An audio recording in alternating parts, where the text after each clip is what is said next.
কি ধান কাটার জন্য অনেক গেছে? হ্যাঁ এরা কি ধান নি কাটতেছে? হ্যাঁ ধান কাটতে সব ধান কাটতে ওই পানি তো এলিস আরো আরে খাইছি ওই পানি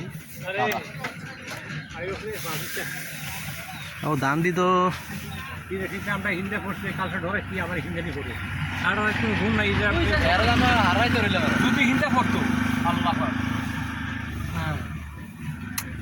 পুরা পাত্তর মধ্যে ধান পুরো হাত অর্ধেক অর্ধেক মনে ফাঁকা না, অর্ধেক মনে কাঁচা আছে না? হ্যাঁ অর্ধেক কাঁচা অর্ধেক বন্যাটা গেলে খরচ বাঙালি তো করছে দেওয়া এটা কম লেগেছে হ্যাঁ হ্যাঁ যদি হিন্দে পড়তো আল্লাহ জমিতে অনেক ধান রয়েছে, কিন্তু ওইদিকে আস্তে আস্তে পানি বাড়তেছে। কৃষকরা তাড়াহুড়া করে আদা পাকা সব ধান কাটার জন্য চেষ্টা করতেছে, কিন্তু কোনো মানুষ নাই। ধান কাটার জন্য কোনো মানুষ পাচ্ছে না। স্বেচ্ছাসেবক দলেরা যদি কেউ পারেন গোপীনাথপুরের এদিকে কৃষকদের সাহায্য করার জন্য আমি অনুরোধ করতেছি। যুবক ভাইয়েরা যারা আছেন তারা তাড়াতাড়ি করে গোপীনাথপুরে জলাতে চলে আসুন। কৃষকদের বাঁচান, ধানগুলো সব পানিতে চলে যাচ্ছে। কৃষকের ধানগুলোকে বাঁচান।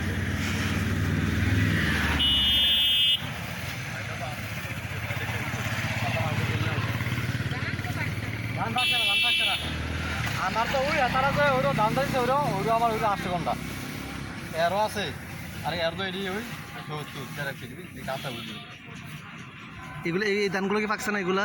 না এই পাকছে না হ্যাঁ ওই হেডা আবার রাখিছি যেটা পুরা পাত্তর মধ্যে ধান পুরো হাত অর্ধেক অর্ধেক মনে ফাঁকা না, অর্ধেক মনে কাঁচা আছে না? হ্যাঁ অর্ধেক কাঁচা অর্ধেক বন্যাটা গেলে খরম দিলে যাই দুই দাঁড়িলে এই এতগুলো ধান ওই সাদই আছে হ্যাঁ সাত সকালে এই পানি, হ্যাঁ ওই সাইডে তো পানি মোটামুটি ওই যে বাড়তেছে দেখা যায় পানি। পানি কাকো পানি সাত সঙ্গে দিলে গানের